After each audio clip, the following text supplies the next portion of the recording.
जय हिंद दोस्तों, सभी को राम राम। आप सभी को guards ex serviceman resettlement channel में स्वागत है। 6 नया अपडेट न्यूज़ लेके आया हूँ। नंबर 1 है OROP-2 का जो आंदोलन चल रहा है जंतर मंतर में, उसके अपडेट न्यूज़। नंबर 2 और सबसे इम्पोर्टेंट न्यूज़ है डीए के बारे में।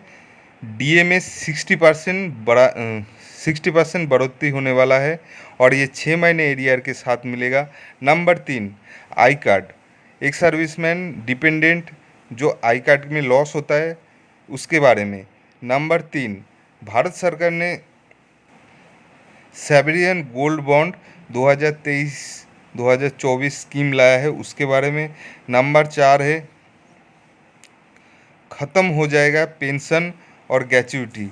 नंबर 5 है फर्जी दस्तावेज वेस्ट बंगाल का। नंबर 6 है पीएनबी का जो टेम्पररी वैकेंसी होता था अब वो परमानेंट वैकेंसी में कन्वर्ट होगा। तो आइए देखते हैं 6 नया न्यूज़ है, उसके बारे में डिटेल में जानते हैं। पहला जो अपडेट है वो है एक सर्विसमैन की OROP-2 के आंदोलन के बारे में। एक सर्विसमैन जो 120 दिन के ऊपर जो धरना दे रहा है उसके बारे में है। साबका सैनिक संघर्ष कमेटी और जो एक सर्विसमैन जंतर मंतर में धरने पे बैठा है उसका कहना है 3 रिटायर्ड जज की कमेटी बैठाया जाए और उनकी जो डिमांड है उसके बारे में इन्वेस्टिगेशन करे और उसको जस्टिस दिलाए। जज की रिकमेंडेशन इसलिए किया गया है क्योंकि रिटायर्ड जज होगा तो उनके लिए सरकार का या सेना का कोई दबाव नहीं रहेगा, वो फ्री में मतलब निष्पक्ष होके अपना राय दे सकता है। दूसरी है वॉइस ऑफ एक सर्विसमैन सोसाइटी की। ये वॉइस ऑफ एक सर्विसमैन सोसाइटी की जो एक सर्विसमैन है वो धरना देने जा रहा है। ये लोग रैली करके रामलीला मैदान में जाएगा और रामलीला मर्द मैदान में ही धरना देगा। इस धरने में सेना के जेसीओ और वार्ड्स के सभी समस्याओं के बारे में प्रधानमंत्री और रक्षा मंत्री को आह्वान किया गया है। दूसरा अपडेट है सेना के डीए के बारे में। डीए में 16% बढ़ोतरी किया गया है और 6 महीने की एरियर के साथ मिलेगा। ये खबर जी न्यूज़ में बताया गया है और 16 जून 2023 को बताया गया है। इसमें कहा गया कि डीए हाइक हुआ, मतलब डीए की में बढ़ोतरी हुआ है और सेना के जो मतलब केंद्रीय सरकार के जो कर्मचारी है उनके लिए बहुत ही इम्पोर्टेंट न्यूज़ है। 5वें वेतन आयोग में जो नौकरी कर रहा था उनके डीए में 16% की बढ़ोतरी हुई है। पहले उनको 396% डीए मिलता था, लेकिन अभी वो बढ़ाकर 412% कर दिया गया है। 5th पे कमीशन मतलब जो 1996 मतलब 1996 में जो नौकरी करता था उनको ये सुविधा मिलेगा। 1 जनवरी 2023 से लागू होगा और 6 महीने का एरियर के साथ उनको मिलेगा। लेकिन जो अभी सर्विंग कर रहा है, जो 96 के बाद रिटायरमेंट हुआ है, उनके जो नॉर्मल डीए है 42%, वो नॉर्मली उनका 42% ही रहे। जो 1996 से पहले पेंशन ले रहे उनके डीए में बढ़ोतरी होगा। 8th पे कमीशन से एक नया मैसेज आया है और राज्यसभा से भी उनका जानकारी मिला है। क्या फिटमेंट फैक्टर 3.68% हो सकता है? गवर्नमेंट एम्प्लॉय की मिनिमम सैलरी क्या होना चाहिए, इनके बारे में राज्यसभा में क्या डिस्कशन हुआ।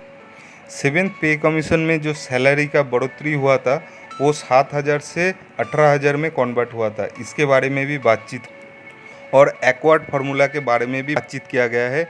एक्वार्ड फार्मूला वो फार्मूला है जिसके आधार पे कर्मचारियों के पेंशन की बढ़ोतरी किया जाए।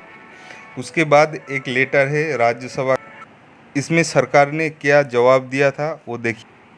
ये 2 अगस्त 2002 का लेटर है और उसमें ये कहा गया, इसमें सरकार से पूछा गया था क्या 8th पे कमीशन लागू होगा कि नहीं होगा, तो इसमें सरकार ने जवाब दिया था नहीं सर, उसमें अभी तक कोई सिद्धांत नहीं लिया गया।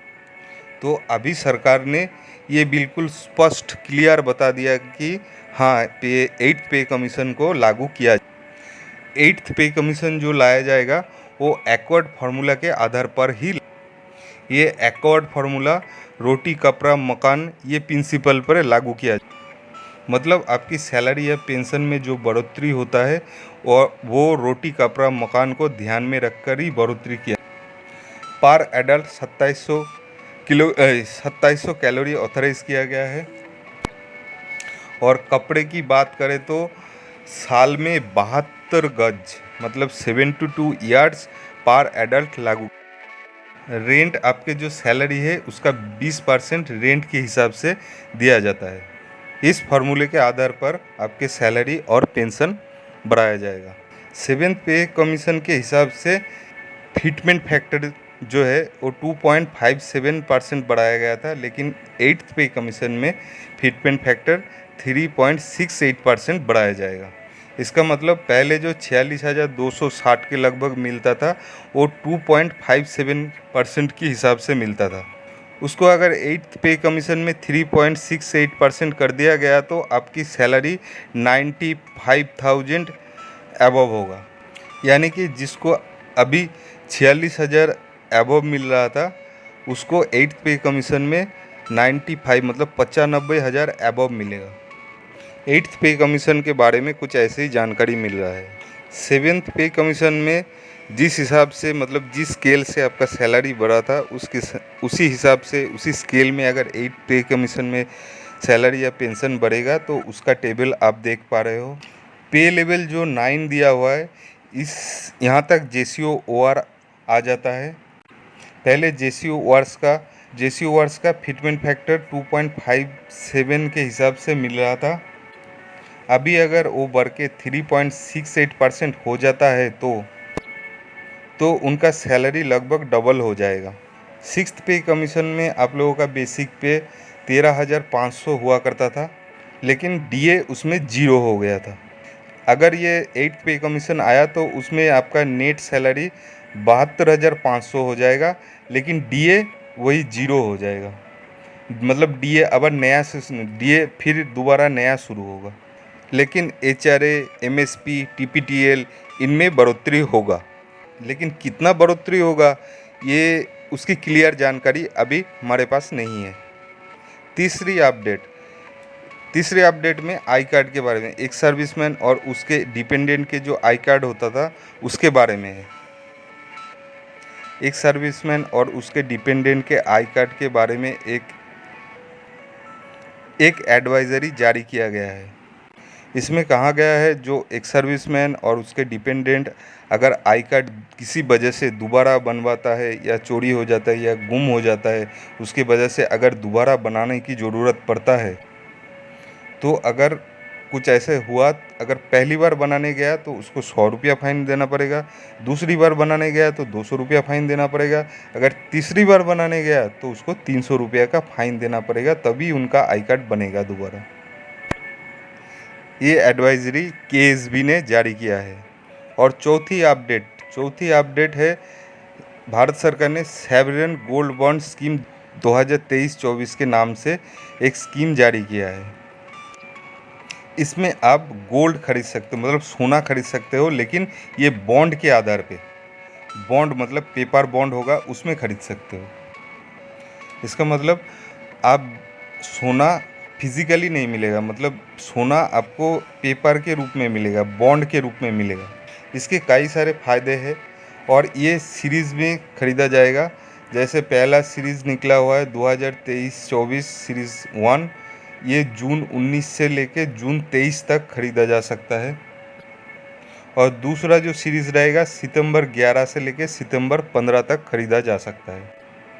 इसमें फ़ायदे की बात यह है कि अगर सोने का दाम में सोने की कीमत में बढ़ोतरी हुआ तो उसके हिसाब से आपके बॉन्ड का प्राइस भी बढ़ेगा ही बढ़ेगा। साथ ही 2.75% के हिसाब से आपका इंटरेस्ट ये पक्का ही मिलेगा।